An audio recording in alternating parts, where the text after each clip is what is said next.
The night gardener. Maria and her husband Jack had finally done it. They'd purchased their dream home. It was a grand, old Victorian house on the outskirts of a sleepy little town, surrounded by thick woods. The house had character, the real estate agent had said. But what truly sold them was the sprawling garden.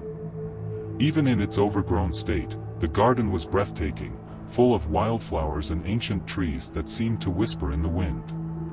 The previous owner had been a reclusive old man who had died without any family to claim the property.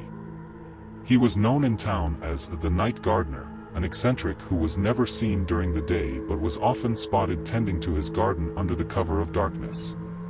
After moving in, Maria began to hear strange noises at night. At first, it was just the usual creaks and groans of an old house settling. But soon, she noticed something else. A soft shuffling sound, like footsteps on the garden path. Jack brushed it off as animals or the wind, but Maria couldn't shake the feeling that something wasn't right. One night, curiosity got the better of Maria. She waited until midnight, when the noises were at their peak, and quietly slipped out of bed.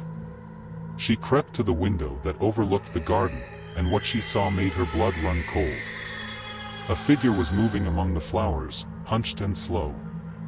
The moonlight barely touched it, but Maria could see enough to know it wasn't human, or at least, not anymore. The figure moved with a stiff, unnatural gait, its limbs jerking and twitching as it worked. It was planting something in the ground, digging with its bare hands. She wanted to scream, but fear choked the sound in her throat. She backed away from the window, her heart hammering in her chest. That night, sleep was impossible. The shuffling sounds continued until dawn, but Maria stayed under the covers, trembling and praying for daylight. The next morning, she told Jack what she'd seen. He was skeptical but agreed to check the garden with her. They found nothing unusual, no disturbed earth, no signs of recent digging. Everything was as it should be, but Maria couldn't shake the image of that figure from her mind. Determined to uncover the truth, Maria visited the town's small library the next day. She asked the librarian about the previous owner, the night gardener. The librarian hesitated before answering, her eyes darkening with an old fear. "That house has a history," she said. "The old man who lived there, well, people said he was into some dark things. They say he was trying to keep something at bay, something buried deep in that garden. After he died, no one dared go near the place." Maria pressed for more details, but the librarian shook her head. "All I know is that whatever he was doing, it was never meant to end." That night, the noises in the garden grew louder. Jack was still unconvinced, but Maria was terrified. She pleaded with him to leave the house, but he refused, insisting there was nothing to worry about. The following night, Maria decided to confront the source of her fear. Armed with a flashlight and a kitchen knife, she ventured out into the garden at midnight. The air was thick with tension, the silence almost deafening. She could feel eyes on her, though she saw nothing. She followed the path she had seen the figure take, her heart pounding with every step. And then she saw it, a freshly turned patch of earth.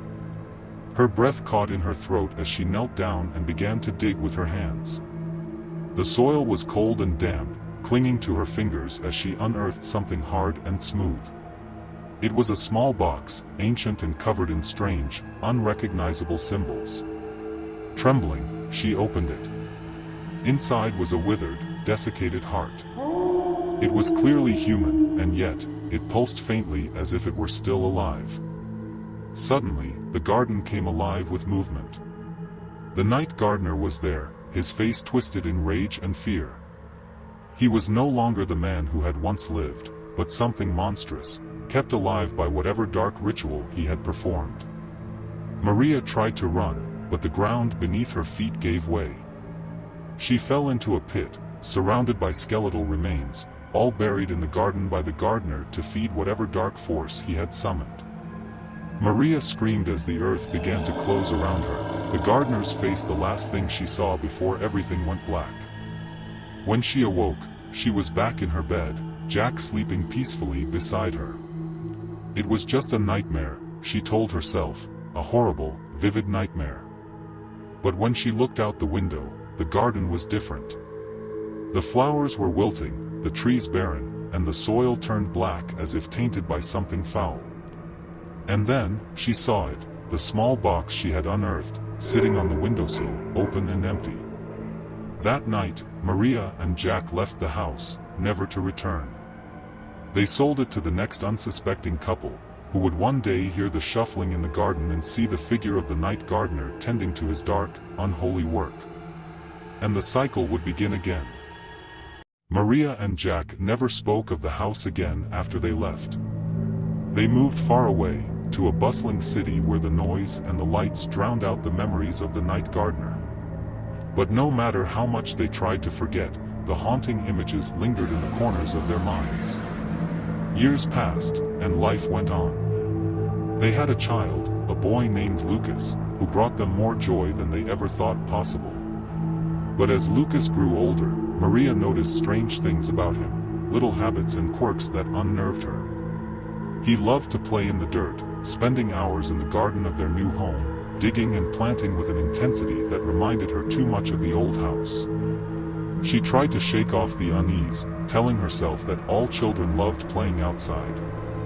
But deep down, she knew something was wrong. One day, while cleaning Lucas's room, Maria found a small box under his bed. Her heart skipped a beat as she pulled it out, recognizing the strange, unrecognizable symbols etched into its surface. It was the same box she had unearthed in the garden of their old house, the same box that had contained the withered heart. Her hands trembled as she opened it, half expecting to see the heart inside. But the box was empty. Maria's mind raced as she tried to make sense of it. How had it found its way here? What did it mean? That night, Maria didn't sleep. She sat up, watching Lucas's door, her mind filled with dread. She could hear him moving around in his room, though it was well past midnight. Finally, she couldn't take it anymore.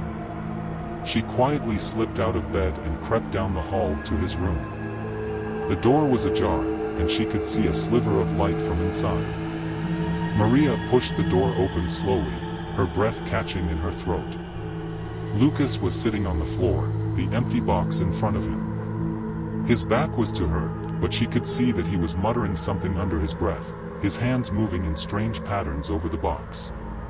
"Lucas," she whispered, her voice trembling. He froze, then slowly turned to look at her. His eyes were different, darker, more intense, as if something ancient and malevolent was staring out from behind them. "Mommy," he said in a voice that was not his own, a voice that was too deep, too old. "I've been waiting." Maria's blood ran cold. "What are you doing, Lucas?" she asked, trying to keep her voice steady. He smiled, a twisted, eerie grin that sent chills down her spine. "It's almost time. The garden needs tending." Maria backed away, her heart pounding. "What do you mean, Lucas?" He stood up, holding the box out to her. "The night gardener left something behind, something that needed to be finished. He chose me, Mommy. I have to do it." Maria shook her head, tears welling up in her eyes. "No, Lucas. This isn't you. We're leaving, right now." But Lucas just laughed, a hollow, mocking sound. "You can't leave.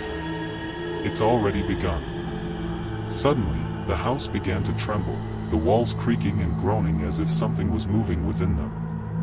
The lights flickered, and the air grew thick with the smell of damp earth. Maria grabbed Lucas, pulling him towards the door. "We're leaving," she screamed, but the door slammed shut in front of her, trapping them inside. The floor beneath them buckled, and Maria stumbled, falling to her knees. The room was changing, the walls warping and twisting as vines and roots burst through the floorboards, wrapping around her legs and pulling her down. Lucas stood over her, his eyes glowing with an unnatural light. "You can't stop it, Mommy. The garden must grow." Maria struggled against the vines, but they tightened their grip, dragging her down into the earth. The last thing she saw was Lucas's face, cold and unfeeling, as the ground swallowed her whole.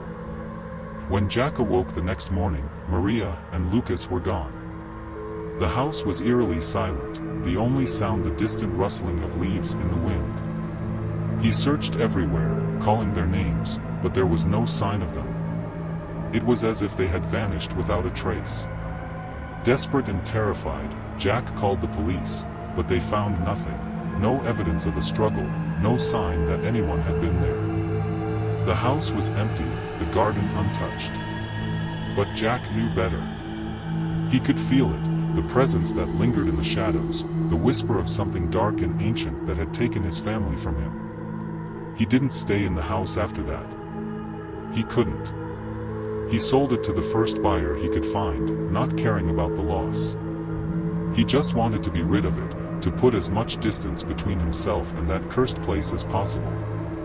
But no matter how far he went, the nightmares followed him, images of Maria and Lucas trapped in the earth, their faces twisted in agony as the night gardener's dark work continued.